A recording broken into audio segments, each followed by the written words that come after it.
fan tellement ébélé qui va fan naé comme na bango Abakouk. Donc Babakouk nyonso na pesi bino mbote esika bozali. Donc Babakouk nyonso bo se manifester na ba commentaire donc na bameli bino mams na bino. Alors tokei eloko liboso bongo na bino na nubo yeba sila kombo na ye nani vrai nom na ye. Donc kaka sila bisalu alors eza vraiment kombo na ye to nini. Alors sila bisalu non na ye eza bisalu pour baza famille bisalu. Alors poste non na ye eza kisila.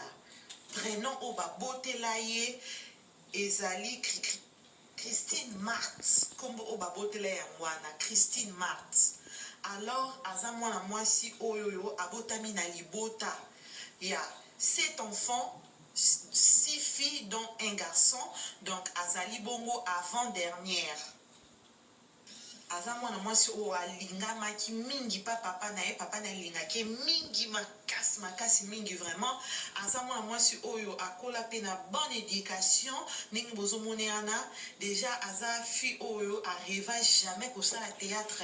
Donc ye ambition na ye ezalaki un jour abimane journaliste. Donc abandaki koyeba ke soki azwi diplôme d'état na ye na université akosani journalisme po aki abima lokola idole na ye moko abandaki kolinga na kombo ya Chantal Kanyembo. Donc abandaki kolinga tellement fi wana ndenge abandaki kosala demoiselle wana ndenge abandaki kosala mosala neki ya bandaki aloba non nga fona abimaka lokola Chantal Kanyembo. Donc ti sila abandaki kotanga wana azalaki grande dérangeuse moko na bete bino lisolo si la grande dérangeuse na salle. Donc azalaki fio abandaki koanime salle, abandaki koanime ndako na bango. Donc nde babota bango non papa bango vraiment monaki non mwana vraiment onde suka ye vraiment kosukisanga mobulu ya suka mobulu ya mibali te mais mobulu na ndenge ke ye donc animaka ne salle baprofesseur o bano vraiment bakendaka sango ke grande dérangeuse voilà si là. Donc papa lemba ba rapport nyonso bazobenga ye kaka mwana na yo awa na ekole azosala mais elle était très intelligente ti papa le mwana abaisenga. Donc nabota mwasi okasa mwana mobali bo papa alobi te nga na okaneka ntango ozwa diplôme d'état na ye. Bato nyonso na famille de bebe ki rêve asila eza azala journaliste bayebaki mpe idole na ye ezalaki Chantal Kanyembo. Alors papa lobi te nga na ozele na opesa punition nga ntango yo ozwa diplôme d'état. Alors ntango sila yo ozwa diplôme d'état ekomi kaka esilaki ebanda université boye esila yo aye koannonce papa nga nangi nakende na nga na ifasik tout ça. Papa yebisi stop ok ifasik te ok ina esila kamwe ina donc olukani na ina papa nyonso boyebi rêve na nga ezanga naza na nga journaliste nga na okende ifasik bona papa alobi napesi yo punition onyokolinga mpe mingi.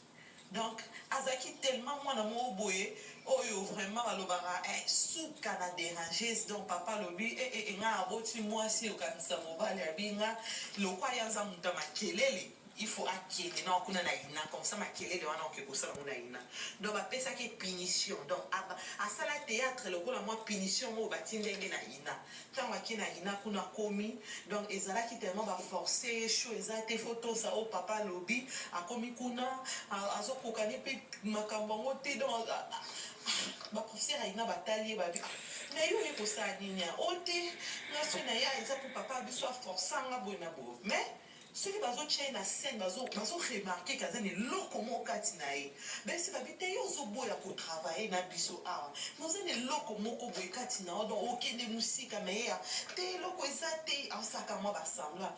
Mais or ke sila malgré ka bando olinga théâtre te me ezalaki lokwa don soki ajoue be bato fo bakamwa soki asala eloko bato bato bazokamwa. Donc ti eyo osala ke sila andimi sikoyo kotikala na ina kotanga classe atangi interprétation na faculté na eza interprétation atangi na ina aye kosilisa na ina eyosalaki na ina kuna dia bando ozwa baoccasion oke kosala dia batéâtre na basalle par-ci par-là eyosala mpe ke groupe simba ya elombe mpe ebotami sika.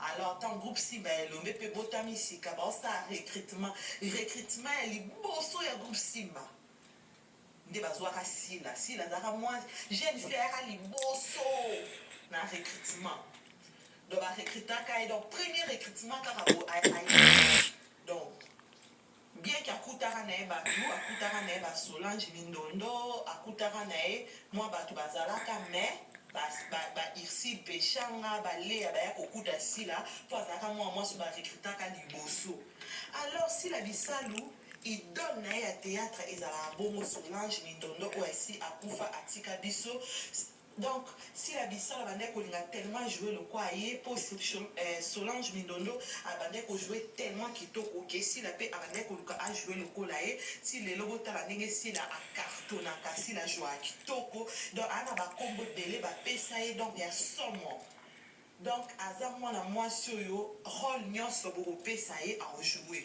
soki oyebisi bozongisa mwana 10 ans aojouer rôle ya mobali aojouer rôle nyonso bokopesa ye donc aza suka actrice ya boye nanu bato bamona te nanu baremarka talent ya boye te oyo eza grâce à nzambe donc likolo na ye aza vraiment balobaka meilleur de sa génération voilà napesi susu babakuki nyonso mbote donc babakuki nyonso bose manifeste wana na bacommentaire alors eloko ebongi boyeba na carrière ya sila bisalu asali 17 ans de carrière déjà plutôt pesi to continue la biographie na ye elle est.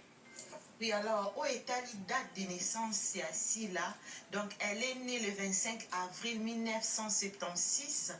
Donc, Azasiko a 45 ans, Antiko fêté 45e année naïe. Bon, où est état civil et assis là, elle n'est pas encore mariée.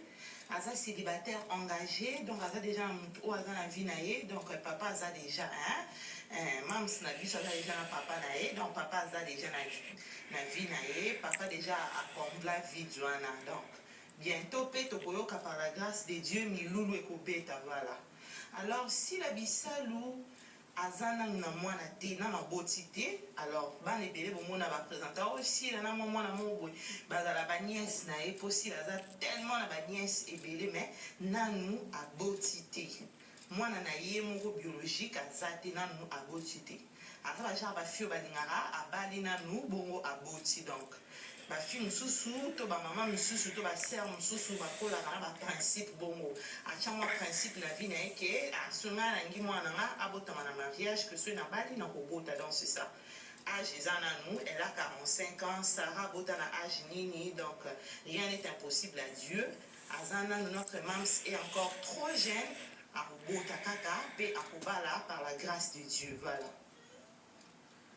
eloko elekelaki bainternaute ebele epesaki un peu polémique na réseaux sociaux Sila Bisalu donc aremportaki donc nayebisi bino 13 diplômes de mérite na wa nzonzi donc plus moko ya femme de distinction botala mpe batrophée oyo azwaki donc oyo esalaki susu ke ayeba na susu makasi oyo ekendaki vraiment sango oyo epesaki polémique na bacomédien mais améritaki yango mpo ajwaka tellement kitoko botala ye wana video na ye sur scène botala ndenge ajwaka bien incarna barole na ye bien alors améritaki batrophée wana nyonso bapesaki améritaki badiplôme de mérite wana nyonso mpo asala mosala na ye kitoko makasi donc ye rôle nyonso ajwaka rôle ya mwana ajwaka donc akokokoma ata mwana 10 ans ndenge aza wana akokokoma ata mwana mobali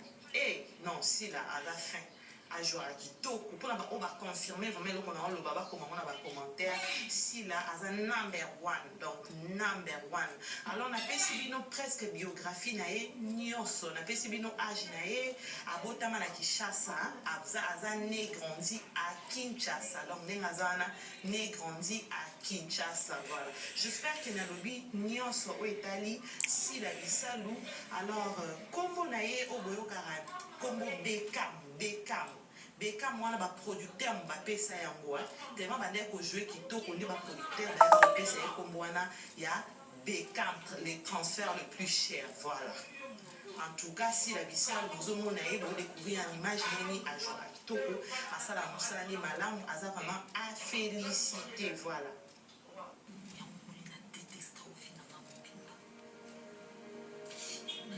na yo na mono ozaki porte malheur pour ngai oyaka na vie na nga pour détruire